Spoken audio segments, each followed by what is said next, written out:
नमस्कार, मैं राजीव कुमार बीजन बिहार से। देखिए, कांग्रेस के नेता कन्हैया कुमार जी का रैली था आज हरियाणा में और उन्होंने बीजेपी को धो दिया है। उन्होंने बताया कि कैसे तेल का दाम कितना बढ़ा हुआ, गैस का बढ़ा हुआ है, 2 करोड़ रोजगार कहाँ गया, 15 लाख रुपया कहाँ गया। इससे ये साबित होता है कि लोकसभा 2024 का चुनाव का आगाज शुरू हो गया और सारी पार्टियां अपना चुनाव की तैयारी शुरू कर दिया है। और आपको पता ही होगा कि कन्हैया कुमार जब भाषण देने लगते हैं तो रुकते नहीं हैं, धन्यवाद छोड़ जाते हैं उनके वीडियो के साथ। और हमारे चैनल को लाइक एंड सब्सक्राइब जरूर करें। अगर आपको कोई हमारी चैनल से परेशानी है, कोई शिकायत है तो कमेंट बॉक्स में मैसेज करें। धन्यवाद। कड़कड़ा के बोलिए बेईमान को बेईमान, चोर को चोर बोलिए, बेईमान को बेईमान बोलिए। हमारा लोकतंत्र का अधिकार, ये हमारा ईमान है। नड्डा से एक सवाल पूछना चाहता हूं, मैं देश के प्रधानमंत्री से एक सवाल पूछना चाहता हूं, मैं जय शाह के पप्पा से एक सवाल पूछना चाहता हूं कि दुष्यंत चौटाला को बगल वाली कुर्सी पर बिठा करके कौन सा 35 बिरादरी 36 बिरादरी कर रहे हो बे? कौन सी 36 बिरादरी 35 बिरादरी कर रहे हो? खेला करते हो? खेला? अरे झूठा, बेईमानी करते हो। क्या नारा लगाए थे? बहुत हुआ महंगाई का मार, अब की बार मोदी सरकार। तो सिलेंडर 1200 रुपया में इनका चचा बेच रहा है। बताइए, पेट्रोल डीजल 100 रुपया लीटर मिल रहा है। क्या नारा लगाए थे कि हर साल 2 करोड़ नौकरी देंगे। 9 साल हो गया है, अभी टीवी पर प्रचार आएगा 9 साल बेमिसाल। तो मैं देश के नौजवानों से कहता हूं, हरियाणा के नौजवानों से कहता हूं, 9 साल देश बेहाल। पूछो कि 9 साल में 18 करोड़ नौकरी क्यों नहीं है? यह सवाल प्रधानमंत्री से पूछना जाना चाहिए। 5 किलो चावल पे खुश मत होना मेरे दोस्तों। आपका हक था कि सबको 100 गज जमीन देने की भी बात है तो इस सरकार से पूछना चाहिए कि जमीन कहां है। भाजपा की बांटने वाली राजनीति को आपको समझना पड़ेगा। आपको यह समझना पड़ेगा कि भाजपा की राजनीति नफरत पे चलती है, भाजपा की राजनीति बेईमानी पे चलती है, भाजपा की राजनीति लोगों को आपस में लड़ा करके लूटने पे चलती है। दरअसल भाजपा का इतिहास इस देश से गद्दारी का इतिहास है। इस बात को याद रखिएगा। इस बात को याद रखिएगा कि भारतीय राष्ट्रीय कांग्रेस महात्मा गांधी की पार्टी है जो हंसते हंसते अपने सीने पे गोली खा लिए थे। और भाजपा का इतिहास नाथूराम गोडसे का इतिहास है। इस बात को याद रखिएगा। आप देश के किसी भी इलाके में जाकर के घूम करके देख लीजिए, हर जगह एक बार फिर से भाजपा का प्रचार शुरू हो गया है। जब मैं रास्ते से आ रहा था, रोहतक के पास मुझे जींद की तरफ मुड़ना था, तो एक दीवार पे लिखा हुआ था, फिर एक बार मोदी सरकार। मैंने अपने दोस्त को कहा, भाई गाड़ी रोक, मार्कर से इसके बगल में लिख देता हूं जहां लिखा हुआ है फिर एक बार मोदी सरकार। पहले 15 लाख ला, फिर तेरी सरकार आने की बात होगी। पहले तू हर साल 2 करोड़ नौकरी दे, फिर तेरी सरकार आने की बात होगी। पहले तू किसानों की आमदनी दुगनी कर, फिर तेरी सरकार आने की बात होगी। पहले तू हरियाणा जिसको बेरोजगारी में तू 1 नंबर बना दिया है, यहां रोजगार में 1 नंबर हरियाणा को बना, फिर तेरी जो है सरकार आने की बात होगी। आप जानते हैं कि हरियाणा प्रदेश है खिलाड़ियों का। हरियाणा वो प्रदेश है जहां सबसे ज्यादा पदक जीत करके देश के लिए अगर कोई लाते हैं तो वो हरियाणा के छोरे और छोरियां। ये बात हम सब जानते हैं। अगर आप इस देश की फौज को उठा करके देख लें तो सबसे ज्यादा बेल्ट की नौकरी करने वाले नौजवान अगर कहीं पैदा होते हैं तो हरियाणा में पैदा होते हैं।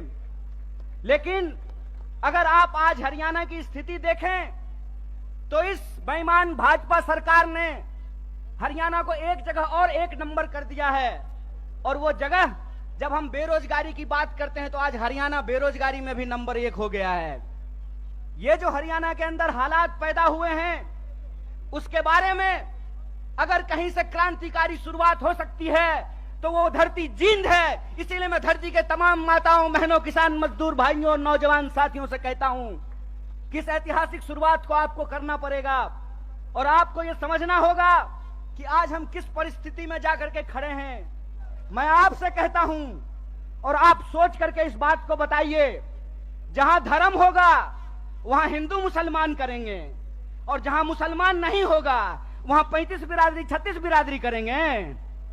यह मन में आप सोचिए और विचार कीजिए। अगर मैं गलत हूं, निकालो रस्सी, लगाओ फांसी पे।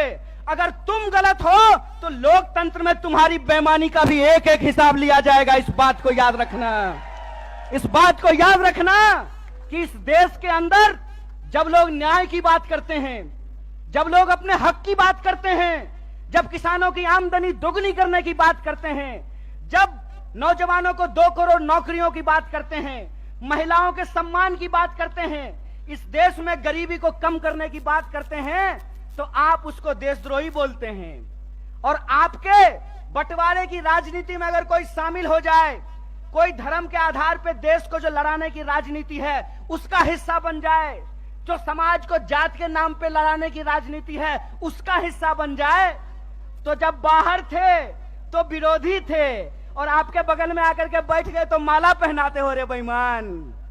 अरे कौन सा ऐसा वॉशिंग मशीन है रे कि जब कांग्रेस में रहता है तो चोर होता है और तुम्हारा पार्टी में जाकर के ईमानदार हो जाता है रे झूठा। देश को ठगते हो, देश को ठग के बेईमानी करते हो। तो हमको एक सवाल का जवाब दीजिए। ये 35 बिरादरी 36 बिरादरी कहते हैं और नारा लगाते हैं सबका साथ सबका विकास। अगर सबका साथ सबका विकास नारा है तो हरियाणा में 35 बिरादरी 36 बिरादरी कौन कर रहा है? भाजपा इस सवाल का जवाब दे। ये सवाल मैं पूछना चाहता हूं और मैं ये सवाल पूछना चाहता हूं कि हरियाणा के इस तरफ पानीपत में, सोनीपत में 35 बिरादरी 36 बिरादरी, यमुना जी के उस पार 35 बिरादरी 36 बिरादरी नहीं। बोलिए सोच करके, यहां वोट चाहिए, वहां वोट नहीं चाहिए, और वहां वोट चाहिए और यहां वोट नहीं चाहिए। नदी पार करते हुए ही बेईमानों का ईमान बदल जाता है। यमुना के पार अलग राजनीति बागपत में, यमुना के इस पार सोनीपत में अलग राजनीति। इस खेल को हरियाणा के लोगों को समझना पड़ेगा, इस खेल को जींद के लोगों को समझना पड़ेगा। और याद रखिएगा, जब जब नींद से उठता है जींद, तब तब आती है हरियाणा में बदलाव और हरियाणा में आती है क्रांति। इसीलिए मैं आपसे आग्रह करने के लिए आया हूं। और ये जिसका जिसका नाम लेते हैं ना, उसके उसके साथ बेईमानी करते हैं। 9 साल दोस्त बेमिसाल, 9 साल देश बेहाल। यह सच्चाई देश के लोगों को समझना पड़ेगा। पहले किसानों को ठगा, फिर जवानों को ठगा। बोलिए, अग्निवीर आया है कि नहीं आया है? आया है ना। तो एमपी बनेगा 4 साल के लिए, एमपी बनेगा 5 साल के लिए, अग्नि बनेगा 4 साल के लिए। बोलिए बेईमानी है कि नहीं है? है ना। तो आप जींद के लोग हैं ना, करकरा के बोलिए बेईमान को बेईमान, चोर को चोर बोलिए, बेईमान को बेईमान बोलिए। हमारा लोकतंत्र का अधिकार, ये हमारा ईमान है कि बेईमान को बेईमान बोलेंगे। अगर प्रधानमंत्री 5 साल का हो सकता है तो सिपाही 4 साल के लिए क्यों होगा? अगर एमपी को पेंशन मिल सकता है तो बेल्ट की नौकरी करने वाला कांस्टेबल को पेंशन क्यों नहीं मिलेगा? ये सवाल पूछिए, ये सवाल पूछिए कि अगर प्रधानमंत्री को पेंशन मिल सकता है तो मास्टर साहब को पेंशन क्यों नहीं मिलेगा? प्रोफेसर साहब को पेंशन क्यों नहीं मिलेगा? सिपाही को पेंशन क्यों नहीं मिलेगा? सेना में नौकरी करने वाले को पेंशन क्यों नहीं मिलेगा? और मैं अपने बड़े भाई दीपेंद्र साहब के सामने आपसे वादा करता हूं, कांग्रेस का हाथ मजबूत कीजिए, भारतीय राष्ट्रीय कांग्रेस को लेकर के आइए। हमने हिमाचल में ओल्ड पेंशन स्कीम लागू किया है, हरियाणा में भी ओल्ड पेंशन स्कीम को लागू करेंगे। इस बात को याद रखिएगा।